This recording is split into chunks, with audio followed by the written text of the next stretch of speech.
अस्सलाम वालेकुम everyone, I hope you are fine. आज हम देखेंगे Sternberg's triarchic theory of intelligence के बारे में, जिसमें वो हमें तीन टर्मिनोलॉजी से इंट्रोड्यूस करवाते हैं स्टर्नबर्ग। और उनका कहना ये है कि इंटेलिजेंस जो है वो जस्ट ट्रेडिशनल वे में जिस तरह से आम लोग अंडरस्टैंड करते हैं और कहते हैं, कॉन्सेप्ट देते हैं कि इंटेलिजेंस जो है वो just like the person who is getting more grades and having a good memory, वही जस्ट जो है वो इंटेलिजेंट है। वो इस चीज़ को क्रिटिसाइज़ करते हैं और कहते हैं कि इंटेलिजेंस सिर्फ ये नहीं है कि किसी इंसान की मेमोरी अच्छी है और वो अपनी मेमोरी की वजह से अच्छे मार्क्स जो है वो गेट कर रहा है। ठीक है? सो स्टर्नबर्ग कहते हैं कि ये जो वे है कि आप लोग इस चीज़ को कहते हो कि ये इंटेलिजेंस है, उनके अकॉर्डिंगली ये इंटेलिजेंस नहीं है, ये जस्ट ट्रेडिशनल इंटेलिजेंस आप लोग कह सकते हो।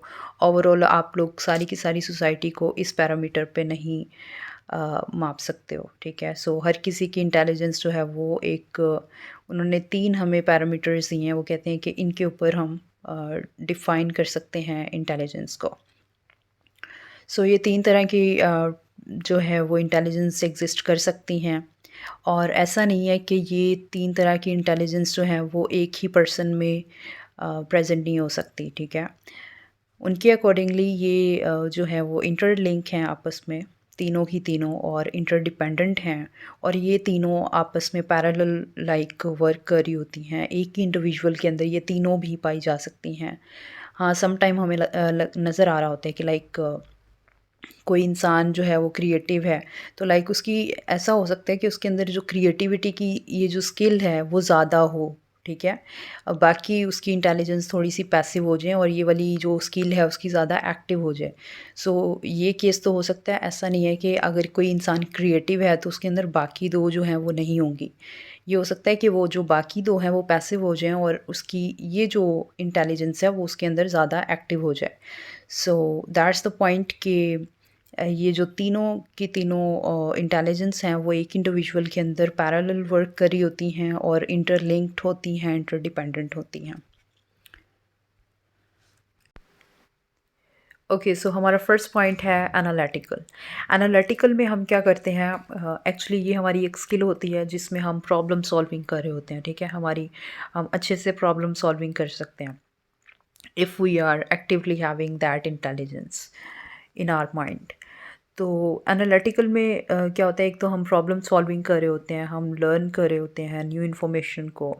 और इसमें एक मज़े की चीज़ है कि हम जो न्यू इन्फॉर्मेशन को लर्न कर रहे होते हैं ना इन्वायरमेंट में, वो हम लर्न करने का प्रोसीजर क्या होता है, वो होता है कि हम कंपोनेंट्स में डिवाइड कर रहे होते हैं। किसी भी पीस ऑफ इंफॉर्मेशन को अंडरस्टैंड करने के लिए, इजी टू ग्रैब करने के लिए, उसको हम क्या करते हैं, चंक्स में डिवाइड करते हैं, उसको पार्ट्स में डिवाइड करते हैं, कंपोनेंट्स में डिवाइड करते हैं। दैट्स वाई हम उसको कंपोनेंटल इंटेलिजेंस भी कहते हैं।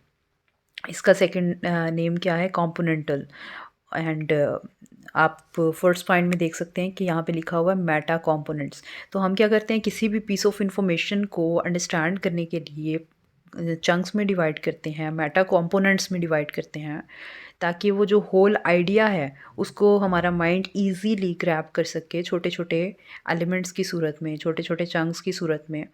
एंड यस, ये क्या है कि लर्न न्यू इन्फॉर्मेशन, जब हम नई इन्फॉर्मेशन को लर्न कर रहे होते हैं, एंड देन हम क्या कर रहे होते हैं, इवैल्यूएटिंग भी कर रहे होते हैं ड्यूरिंग दैट। जब हम उस इन्फॉर्मेशन को डिवाइड कर रहे हैं तो हम ऑटोमेटिकली, हमारा माइंड क्या कर रहा है, उसको एक तो इवैल्यूएट कर रहा है while we are cutting that information into the pieces. तो हम इवैल्यूएट कर रहे हैं एक तो इन्फॉर्मेशन को, और दूसरा उसको अच्छे से जज कर रहे हैं। तो ये जो जज करना और इवैल्यूएट करना और उसको चंक्स में डिवाइड करना अंडरस्टैंड करने के लिए, ये सारे के सारे प्रोसीजर में हम क्या कर रहे होते हैं, हम लर्न कर रहे होते हैं एक नई और डिफरेंट यूनिक इन्फॉर्मेशन को ईज़िली ग्रैब कर रहे होते हैं। सो ये सब किस में हो रहा होता है, ये एनालिटिकल में हो रहा होता है।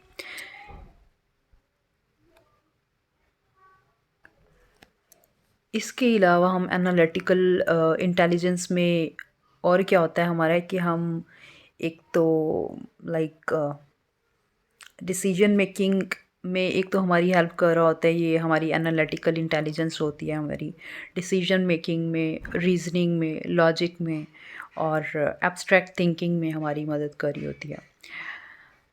एंड अपार्ट फ्रॉम दैट हम जो भी मैथमेटिकली जो भी हमने प्रॉब्लम सॉल्व करनी होती हैं, यानी लाइक हम क्वेश्चन सॉल्व कर रहे हैं, मैथमेटिकल इक्वेशंस को सॉल्व कर रहे हैं, और उसके अलावा भी हमारे जो आईक्यू से रिलेटेड जितने भी टेस्ट होते हैं वो सब के सब हमारे एनालिटिकल में आते हैं।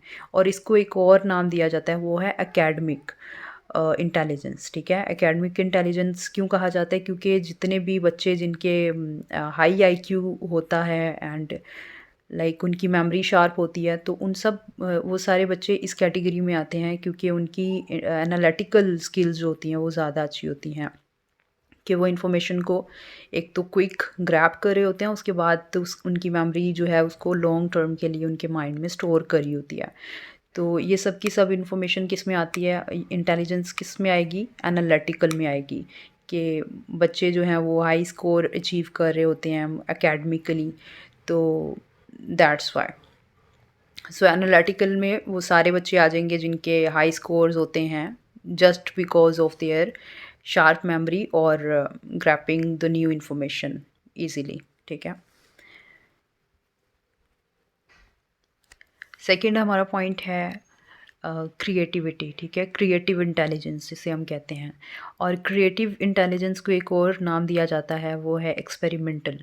यानी हम अप्लाई कर रहे होते हैं, एक्सपेरिमेंट कर रहे होते हैं, एंड इसके अलावा हम ये कर रहे होते हैं कि लाइक हमने जो इन्फॉर्मेशन गेट की है उसको हम अप्लाई करने की कोशिश कर रहे होते हैं। ठीक है, सो इन सिंपल वर्ड हम नए डिफरेंट आइडियाज़ को जनरेट कर रहे होते हैं। हमारा माइंड जो होता है एक इन्वायरमेंट से जो है वो लाइक डिफरेंट इंफॉर्मेशन कलेक्ट कर रहा होता है, और प्रॉब्लम्स को कलेक्ट कर रहा होता है समथिंग लाइक, और फिर उनको सोल्यूशन दे रहा होता है। ठीक है, so it's all about innovation, creativity, like creating new ideas. और न्यू आइडियाज़ कैसे कोई भी माइंड क्रिएट कर सकता है? बिकॉज़ जो इन्फॉर्मेशन को, जो भी इंडिविजुअल इन्फॉर्मेशन को या किसी भी प्रॉब्लम को सॉल्व करने की कोशिश कर रहा है, तो वो उस इन्फॉर्मेशन को एज अ होल परसीव करेगा।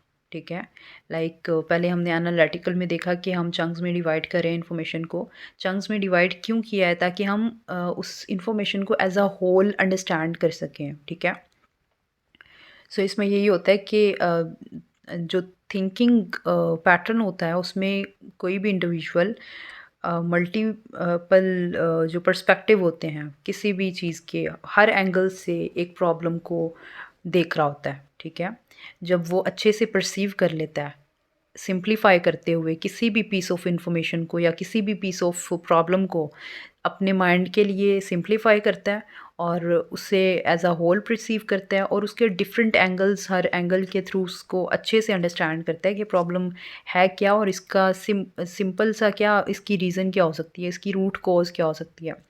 तो जब वो एज अ होल परसीव करता है और उसको अपने माइंड के लिए सिंप्लीफाई करता है और उसका सोल्यूशन फाइंड आउट करने की कोशिश करता है, तो that's the stage of creativity. और यस, लाइक एक मल्टीपल पर्सपेक्टिव के थ्रू किसी भी चीज़ को अंडरस्टैंड करना, डिफरेंट वेज से उसको एनालाइज करना, एंड देन उसका सोल्यूशन फाइंड आउट करना। ठीक है, सो इसके फर्दर टू पॉइंट्स हैं, एक है नोवेल्टी एंड ऑटोमेशन। नोवेल्टी है कि हम कोई भी पीस ऑफ इंफॉर्मेशन है, हमारे सामने कोई भी प्रॉब्लम है या कोई भी हमने आउटर स्टिमुलस से कुछ भी देखा है, तो वो हमारे लिए नया है। ठीक है, सो उसे हम क्या कहेंगे? ये है नॉवेल्टी। लाइक हम इसके लिए अब कोई एग्जांपल देख लेते हैं, जैसे फॉर इंस्टेंस कोई कोई नया एक्सपीरियंस होता है हमारा, या कोई पीस ऑफ इंफॉर्मेशन, जैसे कि एक बच्चे को आप कहो कि मेटाफिज़िक्स इज़ समथिंग। ठीक है, तो बच्चे को नहीं पता कि मेटाफिज़िक्स क्या है, तो वो कॉन्सेप्ट जो है वो बच्चे के लिए क्या है? नया है। उसके अलावा जो है आप उस बच्चे को थोड़ा-सा बता देते हो कि जी मेटाफ़िज़िक्स ये है और समथिंग थोड़ा एक्सप्लेन कर देते हो। तो वो उसके बाद जब उसने उस इन्फॉर्मेशन को लाइक परसीव कर लिया, जो भी आपने पीस ऑफ इन्फॉर्मेशन उसे दिया है, और फिर देन वो उसे यूज़ में ले आता है, ठीक है? और वो उस मेटाफ़िज़िक्स के कॉन्सेप्ट को लाइक अंडरस्टैंड करता है, अपने आस-पास की चीज़ों में उस चीज़ को, जो भी आपने उसे कॉन्सेप्ट दिया है, उसे फिट इन करने की कोशिश करता है, और उस एंगल से, जिस एंगल से आपने उसको समझाया है, उसके थ्रू क्या कह रहा होता है कि मतलब अपने नॉलेज को अप्लाई करने की कोशिश, जब वो उस नॉलेज को यूज़ करना शुरू कर देता है, तो उसे हम क्या कहेंगे, ये ऑटोमेशन है, ठीक है? नोवेल्टी में something you are getting some from the environment which is new for your mind. और फिर ऑटोमेशन में क्या होगा कि ये जो इन्फॉर्मेशन पहले जो नई थी आपके लिए, now your mind is habitual to it. आपका माइंड उसे इजीली, आपके माइंड ने उसे ग्रैब कर लिया है, लर्निंग प्रोसीजर से गुजर चुका है। उसके बाद आपका माइंड ऑटोमेशन की स्टेज में है, यानी वो यूज़ करने की स्टेज में है। आपका माइंड उसे यूज़ कर सकता है इन्फॉर्मेशन को। ओके, हमारा लास्ट टॉपिक है प्रैक्टिकल इंटेलिजेंस। प्रैक्टिकल इंटेलिजेंस में क्या होता है कि प्रैक्टिस से है ये। प्रैक्टिस से आप याद रखें कि हमारी प्रैक्टिस हुई होती है।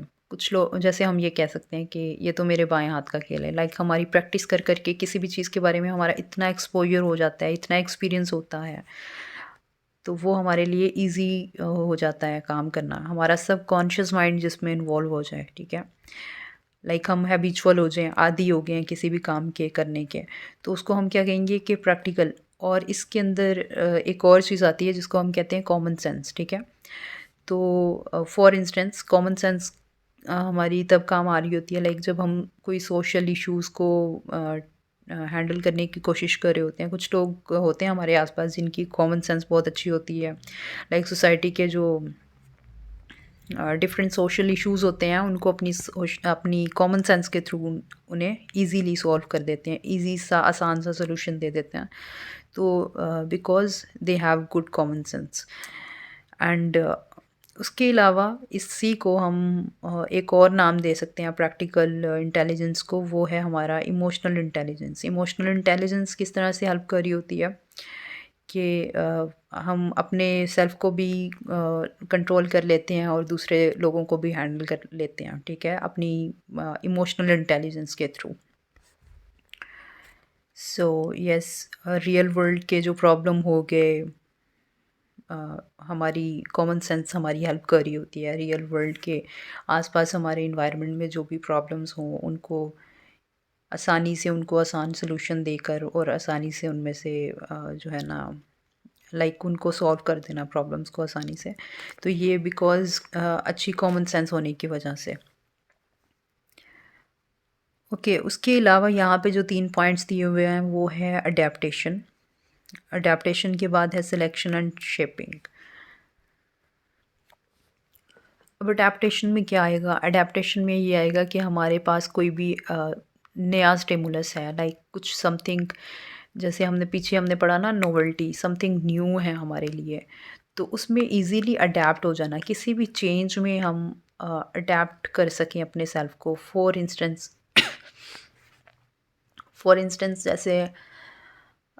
जैसे वेदर चेंज हुआ है, ठीक है, गर्मी से सर्दी का मौसम आया, तो लोगों ने अपने अपने लिए वैसी ड्रेसिंग जो है वो निकाल ली, गर्मियों के कपड़े रख दिए और सर्दियों के निकाल लिए। तो ये क्या है कि हमारी बॉडी अडेप्ट कर रही है नए वेदर के साथ अपने लिए। हमारी खुराक भी चेंज हो जाती है, हमारा ड्रेसिंग भी चेंज हो जाती है, ईच एंड एवरीथिंग, क्योंकि वेदर चेंज हुआ है। तो ये क्या है? इसे हम कहेंगे अडेप्टेशन, कि अपनी जो चेंज हुआ है एनवायरनमेंट में उसके अकॉर्डिंगली ख़ुद को चेंज करना, ठीक है? उन हालात में अ, अपने आप को बैलेंस करने के लिए उन हालात में क्या कहा जा सकता है, एडजस्ट करना अपने आप को, ठीक है? सेकंड पॉइंट है सिलेक्शन। सिलेक्शन में वही आ गया कि वेदर चेंज हुआ है तो आपने सिलेक्शन ही करनी है ना, कि मैंने कौन सा स्टफ़ लेना है मैंने अब क्लॉथिंग के लिए।